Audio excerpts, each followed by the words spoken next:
ଯାଇଥିଲି ଏନକାଉଣ୍ଟର ଖବରଟି ସଂଗ୍ରହ କରିବା ପାଇଁ ଟଙ୍କପାଣି ଯୋଉଠି ଏନକାଉଣ୍ଟରଟି ହେଇଥିଲା। ତାପରେ ହଠାତ୍ ମୋର ଆଉ ଗୋଟେ କାମ ପଡିଥିଲା, ପୋଲିସ ସେବା ଭବନ ଆଡକୁ ମୁଁ ଯିବା ପାଇଁ ଚାହୁଁଥିଲି ଏବଂ ଝାରପଡା ରାସ୍ତାକୁ ଯେହେତୁ ନେକ୍ସଟ ବୁଲାଣୀରେ ଝାରପଡାକୁ ରାସ୍ତା ଥିଲା, ମୁଁ ସେଇପଟେ ଆସିବା ପରେ ମୁଁ ଟାଉନ ଭିତରକୁ ସେଇପଟେ ଆସିବି ବୋଲି ଚିନ୍ତା କରିଥିଲି।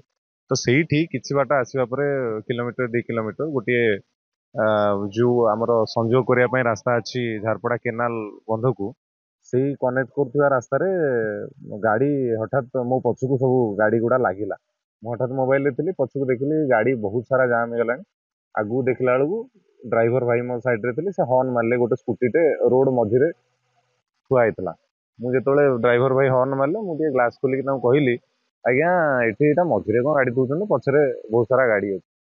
ସିଏ ସେତିକିରେ ସିଏ ମତେ କିଛି କହୁଥିଲେ, ଗାଡି ଅଟକାଇବାକୁ ଚେଷ୍ଟା କରୁଥିଲେ। ଯେହେତୁ ଟିକେ ଫାଙ୍କା ହେଇଯାଇଥିଲା ଏପଟେ ଗାଡି, ଆମେ କଳେ ବଳେ କୌଶଳେ ସେଠୁ ଆସି ଯାଇଥିଲୁ। ଆସିବା ପରେ ସେ ଗାଡି କିଛି ବାଟ ଫଲୋ କଲେ ଆମକୁ। ଫଲୋ କଲା ପରେ ଗାଡିକୁ ଯୋଉ ଡାହାଣ ପଟ ହେଡଲାଇଟ ଅଛି ତା ଉପରକୁ ଗାଡିରେ ବସିକି ମାରିଥିଲେ, ବାଁ ହାତରେ ମୁଠା ଚେପା ବି ହେଇଛି ଆପଣ ଦେଖିପାରିବେ। ତାପରେ ଅଟକେଇଥିଲେ। ଅଟକେଇଲା ପରେ ମୋ କ୍ୟାମେରାମ୍ୟାନ ଓହ୍ଲେଇଥିଲେ। କ୍ୟାମେରାମ୍ୟାନ ଓହ୍ଲେଇକି ସେ ଚେଷ୍ଟା କରିଥିଲେ କି ପ୍ରମାଣ ପାଇଁ ଭିଡିଓ ଉତ୍ତୋଳନ କରିଥିଲେ। ଉତ୍ତୋଳନ କଲା ଭିତରେ ସେ ଭିଜୁଆଲରେ ବି ଅଛି, ସେ ଟେକା ଉଠେଇଛନ୍ତି, ଆମକୁ ବିଭିନ୍ନ ଅଶାଳୀନ ଭାଷାରେ ଗାଳିମନ୍ଦ କରିଛନ୍ତି।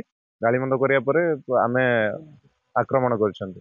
ଏଥିରେ ମତେ ଛାତିରେ ଆଘାତ ଲାଗିଛି। ଯେତେବେଳେ ବୁମ୍ ନେଇକି ମୁଁ ଦେଖଉଥିଲି ସେତେବେଳେ ବି ଠେଲା ପେଲା କରିଛନ୍ତି। ଗୋଡ ହାତ ବି କୁଦା ଦଳା ହବା ଭିତରେ ମୋ ବୁଢା ଆଙ୍ଗୁଠି ପୁରା ନଖଟି ପୁରା ଉଠି ଯାଇଛି।